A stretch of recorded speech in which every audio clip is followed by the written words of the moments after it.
पोचतं आणि हे खोटं लिहायला जागा फार थोडी लागते. उदाहरण म्हणून सांगतो, शिवाजी महाराजांच्या सैन्यात 70% मुसलमान होते असं मी स्वतः इंटरनेटवर वाचलं. आता त्यांना एक वाक्य पुरलं. मी म्हटलं आपण याद्याच तयार करू. म्हणून मी याद्या तयार केल्या, माझ्या याद्या तयार आहेत.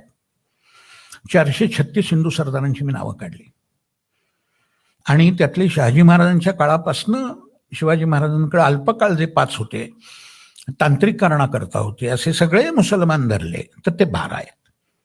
त्यांचं प्रमाण पडतं 3%.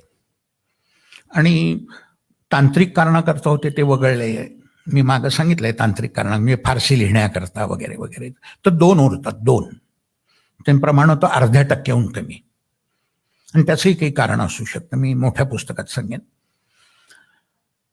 मुद्दा असा आहे की त्यांना खोटं बोलायला एक वाक्य पुरलं.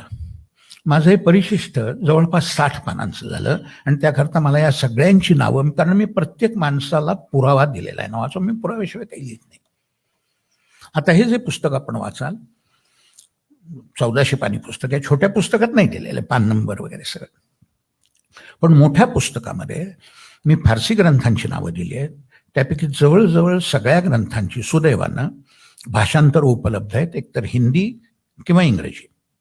तेव्हा मी संदर्भ देताना फारसी पुस्तकाचा पान नंबर देतो, इंग्रजी किंवा हिंदी किंवा दोन्ही अनुवादांचे पान नंबरही देतो.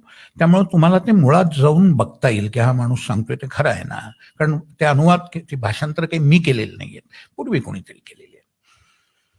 तर असे हे लोक आहेत.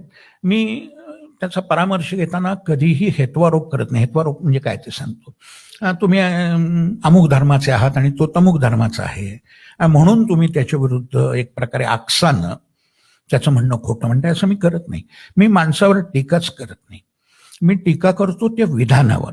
तो काय म्हणतोय ते म्हणतोय ते खरं आहे का. उदाहरणार्थ 70% मुसलमान होते, खरं आहे का, मी मोजून बघतो आणि सांगतो की खरं नाहीये.